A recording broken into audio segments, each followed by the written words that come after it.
So earlier today, the International Criminal Court, the ICC, issued arrest warrants, charges being filed against Israeli Prime Minister Benjamin Netanyahu and former Defense Minister or Secretary of Defense Yoav Gallant, who's no longer in that position, for war crimes and crimes against humanity. I believe the time frame the ICC was looking at in particular is between, I want to say, October 8th and May 20th, something like that, October 8th, 2023 to somewhere around May-ish 2024.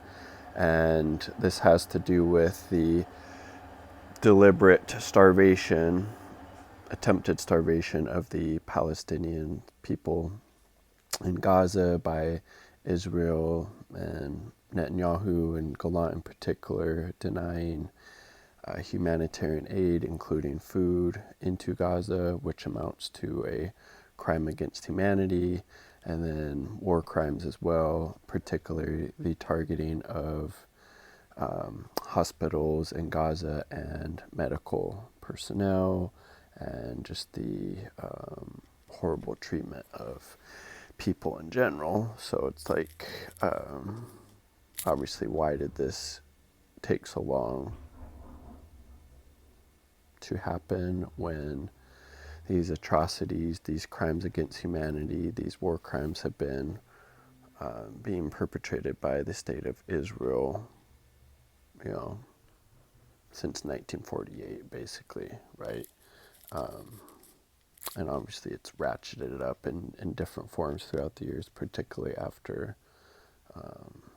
October 7th, 2023.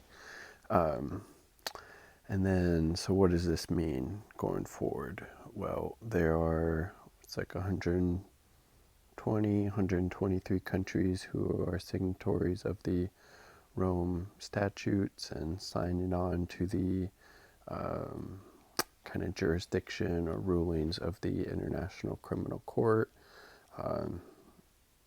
Chief not among them is the United States and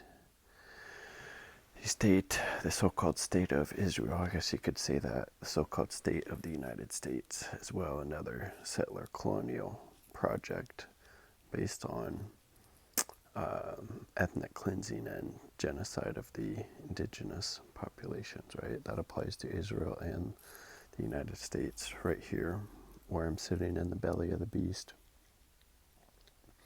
So if Netanyahu or Gallant travels to any of these 120 plus countries who are signatories of the Rome Statute, they should, in theory, be arrested by those local authorities at that point, and then stand trial at the International Criminal Court. Was that in The Hague, Netherlands, if I'm not mistaken? But unfortunately, the ICC does not have any legal authority itself to try them in absentia, so try them without them being there. And they also don't have their own police force or kind of enforcement mechanism, so they really rely on the countries who are signatories of the Rome Statute to help bring people that they charge to justice. And also, you would think in a just and rational and, ethical world, it would force the governments who are supplying Israel with these weapons and giving them cover to support and commit these war crimes and crimes against humanity, at least pause before they send those next shipment of weapons, because maybe then, those officials like Blinken and Biden and Lloyd Austin and Keir Starmer and Macron, etc., maybe they will think twice again if it was a just and rational and ethical, international, rules-based Western order they would think twice before sending more weapons and aid to this settler colonial genocidal regime that calls itself Israel. But again, the United States has supported Israel and its genocidal campaign against the Palestinians since this whole campaign started, and I don't necessarily think that this ruling is going to change that. And then you see the reactions from Israeli leaders. They are just, saying this is an anti-Semitic ruling, and we're going to continue to fight these terrorists in Gaza by continuing to, starve everybody there and bomb hospitals and target journalists and rape doctors to death. Okay, they left out those last parts, but they have been saying, it's anti-Semitic, and we're going to continue our campaign to root out terrorism and terrorists in Gaza. I mean, again, they're not even really refuting the facts because they can't.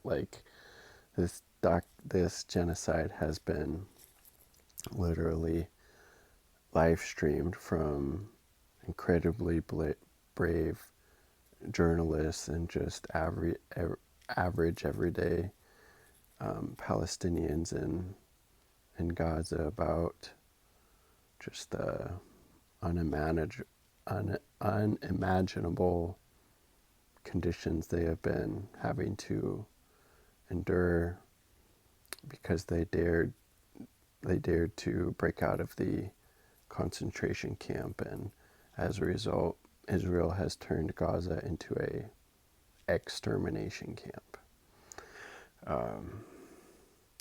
So it's definitely a positive thing that the ICC made this ruling, but again, what the fuck took so long, right? Like, this shit has been going on forever, like legitimately since the state was founded. It's been founded on these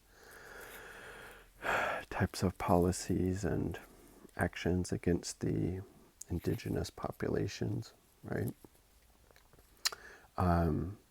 But at least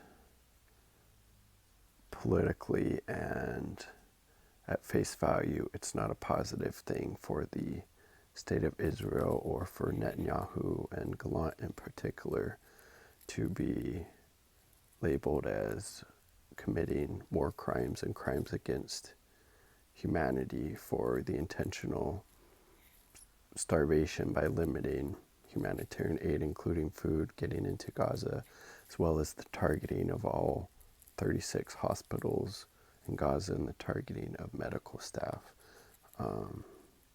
So it's not going to be probably earth-shattering consequences as a result, but is definitely a net positive that this happened. Let me know your thoughts down below. Peace, much love.